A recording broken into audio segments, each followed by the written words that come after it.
Hello అందరికీ, welcome to my channel. ఈరోజు early morning Guntur నుంచి తిరుపతికి స్టార్ట్ అయ్యాము.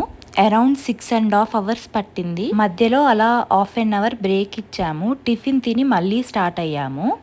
మేము వెళ్ళినప్పుడు తిరుపతిలో ఫుల్ రష్ ఉంది. అంతేకాకుండా కింద చెక్కింగ్కే మాకు 1.5 అవర్ పట్టింది. మనం ఇన్ని గంటలు కష్టపడి తిరుమలకి వెళ్తే మనం ఒక 5 సెకండ్సే ఆ దేవుణ్ణి చూస్తాము. ఆ 5 సెకండ్స్ చూశాక ఈ కష్టం అంతా మనకు గుర్తురాదు. మేము వెళ్ళినప్పుడు గుడ్ ఫ్రైడే కూడా ఉండేసరికి ఫ్రైడే, సాటర్డే, సండే హాలిడేస్ అయ్యేసరికి ఫుల్ రష్ ఉన్నారు. మేము 8 o'clock స్లాట్ బుక్ చేసుకున్నాము, కొంచెం దర్శనం తొందరగా అయిపోతుందేమో అని. కానీ అస్సలు అవ్వలేదండి. ఆల్మోస్ట్ 5 hours పట్టింది. మేము బయటికి వచ్చేసరికి 1 o'clock అయింది. అప్పటికి భక్తులని ఆపేశారు. కాలినడకతో వచ్చే వాళ్ళకి ఆల్మోస్ట్ 48 hours పడుతుందంట. ఆ రోజు నైట్ 1 o'clockకి దర్శనమే ఆపేశారు. మళ్ళీ నెక్స్ట్ డే 6 o'clockకి రమ్మని ఇన్ఫార్మ్ చేశారు.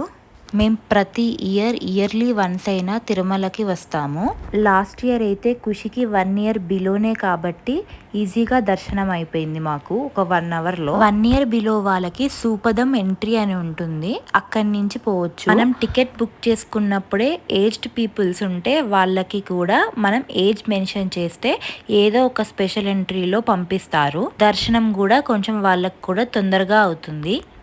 కొండపైకి ఎక్కాక గోవిందా గోవిందా అనే చాంటింగ్ వస్తుంటే చాలా బాగా అనిపిస్తుంది. తిరుమలలో చూసే ప్లేసెస్ చాలా ఉంటాయి.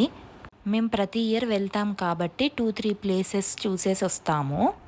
గుడికి ఆపోజిటే ఆంజనేయ స్వామి టెంపుల్ ఉంది కాబట్టి దర్శనం చేసుకుంటాము. అంతేకాకుండా ఖచ్చితంగా శ్రీవారి పాదాల దర్శనం మాత్రం చేసుకుంటాము. నెక్స్ట్ వీడియోలో మేము ఏ గెస్ట్ హౌస్లో ఉన్నాము, ఎంత కాస్ట్ పడింది, ఎక్కడ ఉంటుంది, బుక్ చేసుకుంది చూపిస్తే రిసిప్ట్ ఎక్కడిచ్చారు, ఎలా వెళ్ళాము అని మీకు అంతా చూపిస్తాను. మేము అన్నదానం కూడా వెళ్ళాము. అక్కడ ఎలా ఉంది ఫుడ్, బాగా పెట్టారా లేదా, టేస్టీగా ఉందా లేదా, నీట్గా ఉందా లేదా అనేది కూడా నేను చూపిస్తాను.